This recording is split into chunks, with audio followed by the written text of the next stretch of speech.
Guys, India তো এখনো এইটাই মনে করে ইন্ডিয়ার কৃতদাস শেখ হাসিনা বাংলাদেশের প্রধানমন্ত্রী থাকা অবস্থায় তারা যেভাবে বাংলাদেশের মানুষের সাধারণ মানুষের বাংলাদেশের ভিতরে ঢুইকে বিএসএফ গুলি করতো, বর্ডারের মধ্যে ছোট ছোট বাচ্চারা গুলি হইরা মারতো, কাটা তারের উপর জুলাই রাখতো, তারা এখনো ওইটাই করবে।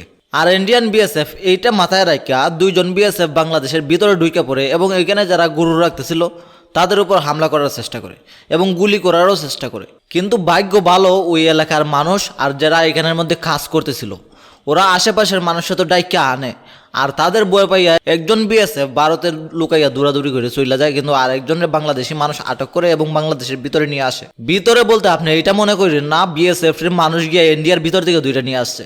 বিএসএফ নিজেই বাংলাদেশের ভিতরে সীমানার ভিতরে আসছে, তারপর বাংলাদেশের মানুষ তারা দুইটা লোকালয়ে নিয়ে আসছে, বিজেপিও এখানে আসছে। তারপর ইন্ডিয়ান বিএসএফ কমান্ডারের কাছে তো খবর অলরেডি গিয়েই গেছে, কারণ একটা তো বাইক চলে গেছে, ও গিয়ে তো এটাই বলবে যে দূরে নিয়ে গেছে, কিডন্যাপ করে নিয়ে গেছে। তারা এখন কি বলতেছে বাংলাদেশ কিডন্যাপ করে নিয়ে আসছে। তো ইন্ডিয়ারও তো এইটাই হওয়া দরকার যে তাদের ছবির মধ্যে ভূমির মধ্যে এইভাবে দেখায় যে তাদের সোলজার, তাদের বিএসএফ দেশ রক্ষা করতে পারে, বাহাদুর। বাংলাদেশের সাধারণ মানুষের কাছে তারা কিডন্যাপ হয় কিভাবে? যদি ভারতের লজ্জা থাকতো তাহলে তারা এরকম স্টেটমেন্ট কোনো সময় দিত না। ভারতের মিডিয়া তো সবসময় মিথ্যা কথা বলে, ভারতের বিএসএফ এর কমান্ডাররাও এখন মিথ্যা কথা শুরু করছে, যেমন বর্ডারের মধ্যে একজনের মারে দোষ চাপাই দেয় বাংলাদেশের। কিন্তু এগুলো এখন টপিক না যে বিএসএফ রা আটক করা হয়েছে, পতাকা বৈঠকের মাধ্যমে তারা ফেরত দেওয়া হয়েছে এবং তার কাছ থেকে মাফিনামাও নেওয়া হয়েছে।